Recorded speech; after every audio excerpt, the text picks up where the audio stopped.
vamos dar início à discussão do assunto proposto para o nosso programa de hoje, que são as incontinências. E para conversar e nos explicar melhor sobre esse assunto, eu estou recebendo a fisioterapeuta Marciele Schuster, que é especialista em assoalho pélvico. Seja bem-vinda, Marci. Olá, Carol, tudo bem? Obrigada pela oportunidade novamente de falar um pouquinho mais sobre essa região mais íntima, que todo mundo acaba esquecendo um pouquinho de tomar certos cuidados. Então vamos lá. Bom, a ideia do programa de hoje, Marci, foi realmente falar sobre esse assunto que é tão escondido, as pessoas têm bastante vergonha de falar, né? Sobre o assoalho pélvico em si, sobre a região urinária, sobre a região anal, né? E é esse trabalho que você faz no dia a dia com os pacientes que têm dificuldades. Inicialmente, as pessoas conhecem mais a incontinência urinária, que acreditam acontecer em pacientes idosos. O que você tem para falar para a gente sobre essa questão? Isso mesmo, Carol. Normalmente, quando a gente fala em incontinência, o primeiro fator que vem em mente é realmente a incontinência urinária. E realmente ela está mais associada com o fato de idosos. As pessoas idosas é que são as mais acometidas com incontinência urinária. Isso é verdade? Sim. Mas hoje sabe-se que cerca de 10 milhões de brasileiros vão sofrer ou já sofrem em alguma fase da sua vida da incontinência urinária. Então já é conhecido que não é apenas uma doença de idosos ou uma alteração de idosos. É mais frequente na população idosa por ela ser uma característica desenvolvida principalmente por uma alteração nesse músculo do assoalho pélvico. Então, quando essa musculatura já está sofrendo por alguns danos da vida toda. Logicamente que na população idosa isso acontece mais. Fora os pacientes idosos, então, em que situações pode se desenvolver incontinência urinária? Primeiro, a incontinência urinária ela está muito também associada com a gestação. Então, mulheres de 30, 25, 35 anos, independente da sua faixa etária, durante a gestação acaba acarretando uma sobrecarga na musculatura do assoalho pélvico com o crescimento uterino.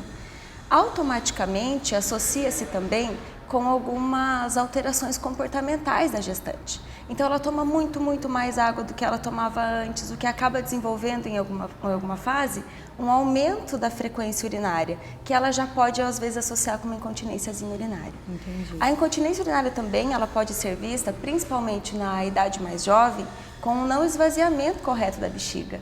Ou segurar muito tempo, ficar muito tempo sem ir no banheiro urinar, então faz com que a bexiga se encha demasiadamente e que automaticamente pode sofrer um transbordamento, que também já pode ser correlacionado com uma incontinência urinária. Eu acredito que as pessoas cheguem no seu consultório relatando bastante essa questão, porque muitos pacientes, quando vêm conversar comigo sobre o consumo de água, relatam que procuram não tomar muita água ao longo do dia para não precisar ir ao banheiro urinar no período de trabalho e assim por diante. Mas mesmo não tomando a proporção correta de água, a gente tem uma produção de urina durante o dia que não deve ser segurada. É assim que funciona? É assim que funciona. E não deve se reduzir o consumo de líquidos para evitar uma incontinência urinária. O que pode se fazer de primeira mão é observar um pouco o comportamento da sua própria bexiga. Então, observar os horários entre uma micção e outra, fazer um diário miccional, que é um dos primeiros contatos que a gente tem com o paciente. Antes de trabalhar o músculo ou diagnosticar alguma disfunção muscular, a gente precisa primeiro conhecer alguma disfunção comportamental. Então, observar o quanto esse paciente ingere de líquidos ao dia, qual é a frequência entre uma micção e outra de tempo, e aí sim passar pelas primeiras orientações. Então, reduzir a água, não. O único momento em que seria indicado a redução de líquidos seria mais próximo ao horário de dormir, para a gente tentar evitar a noctúria, né? Que é levantar de madrugada para ir ao banheiro urinar. Não tem necessidade para isso. A musculatura do assoalho pélvico também precisa descansar. Então, se a bexiga diminui o seu enchimento, automaticamente esse assoalho pélvico está segurando ela, também descansa. Então, tanto para prevenir uma incontinência urinária como para tratar, a gente deve tomar esse cuidado com as micções noturnas. Então, falando um pouquinho de prevenção, você já colocou a questão de não consumir líquido próximo do horário do sono, não ficar segurando a vontade de urinar ao longo do dia. Existe mais alguma coisa que quem está em casa aí possa estar ligado com relação à prevenção? Existe, Carol. Principalmente, então, observar a questão da sua musculatura. Sentar corretamente no vaso para urinar, então relaxando bem a musculatura do assoalho pélvico, assim a bexiga consegue fazer suas contrações de maneira mais eficiente e esvaziar completamente a bexiga. Não ficar fazendo muita força para fazer xixi, também para não sobrecarregar essa região lá embaixo. Alguns pacientes mais jovens, né, que fazem muitos exercícios de academia ou exercícios de sobrecarga, também podem influenciar em algum sofrimento na bexiga. Como, por exemplo, toda prática de exercício que você fizer, tomar cuidado para a bexiga não estar cheia, não ficar segurando também o desejo de urinar durante as atividades físicas. Isso também já é uma forma, principalmente na juventude, de prevenir alguma disfunção que pode correlacionar com uma incontinência urinária. Antes da gente falar do tratamento, tem uma curiosidade. Você colocou a questão da incontinência urinária que pode promover escapes, né? São perdas urinárias, né, ao longo do dia, que são realmente bastante desconfortáveis, né? Muitas gestantes no fim da gestação falam sobre isso, os idosos. Mas a gente já sabe de crianças que também têm esse problema. Você tem alguma experiência com esse assunto, com relação aos motivos que podem levar a acontecer?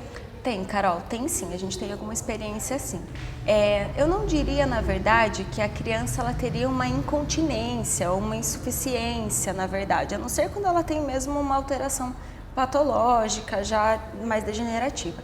Mas normalmente a criança acontecem essas incontinências, esses escapezinhos, pelo fator comportamental. Então ela está lá brincando, ela não quer parar para ir no banheiro, automaticamente a bexiga dela também não dá conta e acaba escapando um pouquinho. Ou é muito comum observar uma urgência, uma incontinência na criança. Ela segura tanto que até chegar no banheiro ela já não tem mais realmente condições de segurar. Na criança é muito comum também a enurese noturna, que são essas incontinências de madrugada. Então, também, o primeiro fator que a gente deve observar são os hábitos comportamentais. Então, trabalhar com um reloginho que vai despertar o horário que ela tem que ir no banheiro durante o dia. Também evitar o líquido à noite para a criança, para que ela consiga ir ficando a madrugada toda sem precisar ir no banheiro ou sem ser despertada pelo xixi na cama. E é possível que se uma criança tiver essas questões, mesmo sem ter desenvolvido incontinência ainda, se não bem cuidada e bem resolvida essa questão, ela vai desenvolver problemas? Com certeza. Tanto que quando chega na fase adulta ou na fase idosa, que a gente vai diagnosticar ou conversar sobre incontinência urinária, sempre a gente pergunta como que essa pessoa era na infância. Então, quando que ela parou de fazer xixi na cama, como eram os hábitos urinários dela, que com certeza eles vão fazer parte da sua idade madura na questão urinária. Extremamente importante, né? Muito. A gente educar bem essa questão, né, comportamental na infância para que não tenhamos reflexos na vida adulta. Com certeza, é isso mesmo. Em questão de tratamento, se quem está em casa observou que tem algum desses sintomas, que deixa de tomar alguns dos cuidados que você relatou, o que você indica? Que profissional que essa pessoa tem que procurar e que conduta deve ser tomada? Então, Carol, primeiro a gente deveria pensar que nós temos 3 tipos de incontinência. A incontinência urinária ao esforço, que é aquela que quando o paciente dá uma risada ou faz uma tosse, uma corrida, um salto, ele acaba escapando gotinhas ou jatos de urina na calcinha. Muitas vezes tem até um esvaziamento quase que completo da bexiga. O outro tipo de incontinência urinária é essa que eu acabei de falar da criança, que é a urge-incontinência, ou incontinência urinária na urgência. É aquela também que quando eu tenho um desejo urinário, ele já vem de forma muito abrupta, muito forte, e que eu não consigo também conter a urina até chegar no banheiro. E o terceiro, que é a incontinência urinária mista, então que é onde associa a urge-incontinência com a incontinência urinária de esforço. Primeiro, quando o paciente começar a observar esses escapes de urina, que a calcinha está mais umedecida, ou até mesmo o odor da urina, lógico que ele deve procurar principalmente o seu ginecologista ou o seu urologista. É a primeira parte. A partir daí, vai se diagnosticar se ele tem alguma alteração vesical. Então, se ele tem uma bexiga hiperativa, ou uma bexiga neurogênica, ou se ele acaba fazendo resíduo miccional, que também podem estar associados com a questão da incontinência urinária. Daí, sim, ele pode ser encaminhado para a fisioterapia, que é onde ele vai conhecer realmente essa musculatura do assoalho pélvico e a sua função quanto à questão urinária. Porque a gente acaba pensando que a questão de urinária é muito fisiológica, né? É só a bexiga que comanda e eu vou lá e faço xixi. E, na verdade, a gente tem esse fator muscular todo que está interagindo junto com uma boa micção ou com uma boa continência. Então, a fisioterapia vai lhe ajudar nisso. Na percepção de saber relaxar essa musculatura corretamente, bem como saber contrair essa musculatura também para evitar esses escapes ou essa urgência miccional. Em relação à fisioterapia, alguns pacientes eles têm um pouco de medo quando se fala de fisioterapia nessa região do assoalho pélvico por relacionarem isso com uma coisa invasiva. Eu queria que você esclarecesse isso para quem está nos acompanhando em casa, porque não é. Não. Né? Então as pessoas têm às vezes medo de procurar um profissional fisioterapeuta que trabalha com essa área pela questão do pudor, né? Porque ter bastante medo, ter vergonha. Então você pode falar um pouquinho sobre isso pra gente? Posso. Hoje, Carol, a fisioterapia já evoluiu muito, né? Realmente, lá nos primeiros anos, há 12, 15 anos atrás aqui no Brasil, só tínhamos uma técnica, na verdade, de fisioterapia, que era, assim, uma questão muito mais invasiva, que era a eletroterapia intracavitária. Então, colocava-se um eletrodinho ou dentro do canal vaginal ou dentro do canal anal, que fazia, por ativação reflexa de um nervo, a contração da musculatura do assoalho pélvico. Hoje, essa técnica ela é utilizada apenas para aquele paciente que não tem conscientização nenhuma do assoalho pélvico e que de uma forma mais ativa ou sozinha não conseguiu ganhar essa percepção. Então, usa-se pouquíssimas vezes a sessão da eletroterapia mesmo. O que a fisioterapia tem como chave ouro hoje é o biofeedback, nada invasivo, onde são colados eletrodinhos perto da região de períneo anterior e mais posterior, então pertinho da vagina e do ânus. É externo, né? Externo. Esses eletrodos, o nome parece que vai te dar um choquinho, mas não vai. Ele vai apenas captar a tua ativação elétrica, como se você fosse fazer um eletrocardiograma. Então ele vai pegar como que está o seu músculo no repouso, vai mostrar o seu músculo quando você contrai, quando você faz um exercício de resistência. Então isso tudo vai passar para uma tela no computador em formato de um gráfico. O biofeedback ele é ótimo para trabalhar as incontinências, principalmente porque ele tem a capacidade de trabalhar a funcionalidade. Então hoje, se eu tenho uma incontinência urinária de esforço, não adianta eu aprender a contrair minha musculatura do assoalho pélvico aqui, sentadinha ou deitada na cama. Eu preciso aprender a contrair minha musculatura do assoalho pélvico de maneira com força e com resistência durante a minha atividade de esforço. Então, em pé, caminhando, correndo, subindo e descendo degraus, agachando, pulando. E o biofeedback nos proporciona isso. Então, através das contrações da eletromiografia, que vão ser mostradas na tela do computador, o paciente consegue visualizar a sua contração e automaticamente otimizar o seu trabalho de musculatura. É praticamente um treinamento funcional. É um treinamento funcional, é uma reeducação funcional da musculatura. A gente tem que ver o assoalho pélvico como qualquer outro músculo do corpo. Então, com capacidade de contração e relaxamento como os outros. Como a gente fortalece bíceps, como a gente fortalece perna, a gente deve fortalecer também e saber relaxar a musculatura do assoalho pélvico. Você deu um gancho agora exatamente porque eu estava pensando. Nós treinamos ao longo da vida músculo de tríceps, de bíceps, de quadríceps e assim por diante, mas os músculos do assoalho pélvico são músculos que a gente não treina. Então, tem como fazer esse tratamento como prevenção. Com certeza. É indicado. Super indicado. Principalmente para mulheres ou não, o que você diria? Assim, as mulheres, elas têm 2 vezes mais chances de desenvolver uma incontinência urinária que os homens. Lógico, pelas gestações, pelas vias de parto, muitas vezes. As mulheres sofrem mais de constipação durante o decorrer da vida, que também acarreta essa musculatura. O fator hormonal, né? Então, a menopausa acarreta demais também essa musculatura negativamente. Então, as mulheres, elas têm que ter um cuidado maior, sim. Mas os homens também têm a mesma musculatura. Não tem como trabalhar diferente a musculatura do homem como da mulher. Né? Lógico, a da mulher só vai ter um orifício a mais, mas a do homem também é a mesma questão. Então, o trabalho também é igual e também deve ser muito cuidado. Porque os homens também apresentam incontinência urinária, né?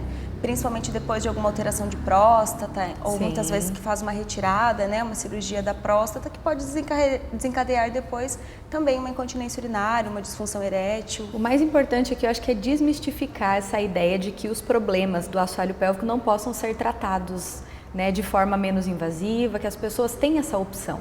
Exatamente. Então, você que está em casa e está prestando atenção no que nós estamos falando, procure um profissional capacitado que possa te ajudar se realmente você tem alguma dessas questões.